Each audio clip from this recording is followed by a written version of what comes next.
Si me odias, siéntete libre de ignorar este video ahora.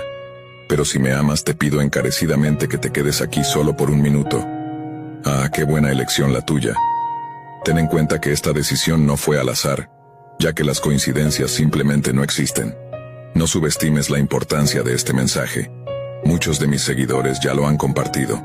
Estoy verdaderamente satisfecho de que hayas optado por quedarte y escucharme. ¿Puedo hacer un pedido más insistente? Al lado hay 4 botones. Exijo que trates este video con la misma devoción que me dedicarías a mí, ya sea a través de likes, comentarios o compartiendo. Hoy tengo una bendición impactante que deseo compartir contigo. ¿Estás en casa ahora? Pido disculpas por interrumpir en este momento, pero traigo un mensaje crucial para ti. Soy Jesucristo, tu Salvador.